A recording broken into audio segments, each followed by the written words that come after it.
The Taliban's latest decree bans women from attending nursing and midwifery institutes, further restricting educational opportunities for Afghan women. This comes amid a broader crackdown on women's rights, including a ban on women praying aloud or expressing themselves publicly. Since retaking power in 2021, the Taliban has imposed increasingly draconian measures, drawing global condemnation. Human rights group warn this escalation will deepen the suffering of Afghan women, echoing the oppressive policies of the 1990s. A report. Once seen as a beacon of hope for Afghan women, nursing and midwifery programs have now become another casualty of the Taliban's oppressive regime. In a decree issued by the group's supreme leader, women are now barred from pursuing these essential healthcare professions. This decision has not only cut off an educational lifeline for women, but also threatens the country's already struggling healthcare system, leaving Afghan society more vulnerable than ever. There have been a number of decisions that have come in recent weeks and months. One is that women will not be allowed to go out and engage even in nursing training programs, whether it is midwifery or care for people. And this is some of the, I think, one of the most empowering professions for anyone, because they are giving part of themselves, of their time, their labor for the welfare and the benefit of people outside. So this is severely constricting the right of women. The Taliban's repression extends far beyond the realm of education, systematically dismantling women's rights and freedoms. Since assuming power on August 15, 2021, Afghanistan has faced growing concerns over human rights abuses, targeting activists, former government employees, women and minorities. A recent UN report underscores the issuance of over 70 restrictive decrees by the Taliban.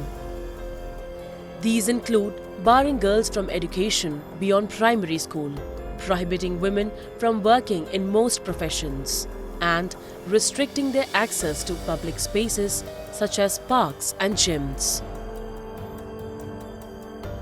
Increased police surveillance and harassment in public areas have further confined women, with 57% of Afghan women reporting they feel unsafe leaving their homes without a male guardian. The Taliban regime has now escalated its crackdown on women's freedoms.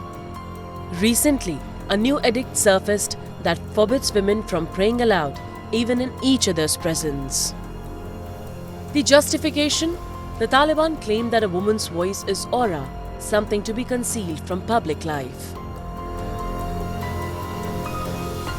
They say that the voice of the woman should not be heard because the holy word of Quran should not be pronounced by them.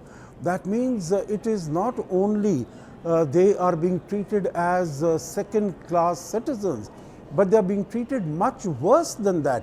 That means as far as the religion is concerned, it condemns them to a very, very low stature, that even their voice cannot be heard.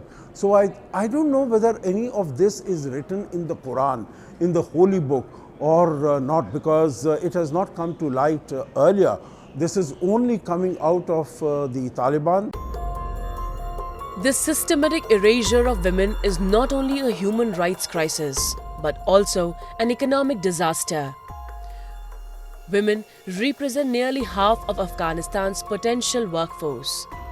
By sidelining them, the Taliban are crippling the nation's economic recovery and growth. Experts warn that no country can prosper while excluding half its population from contributing to society. The implications are dire, not just for Afghan women, but for the country's future. Just taking only the economic aspects also, when you are not utilizing 50% of the capacity of your workforce, that means obviously the manner in which you'll be able to evolve and the manner in which you'll be able to develop will be very suboptimal. I think if you look around the world, no country in the world has been able to develop and grow and prosperous without using the women power that is available to them, without using the capacity of all women who are available in their workforce. So here, by cloistering all the women in their homes, not allowing them to get out, not allowing them to study, not allowing them to get any skills, I think they are shooting themselves in the foot. The global community remains largely united in condemning the Taliban's actions. No country has formally recognized their government, yet economic and political engagements with the regime continue. Women's rights activists are calling for stricter international pressure, urging governments and organizations to tie any engagement with Afghanistan to the restorations of women's rights.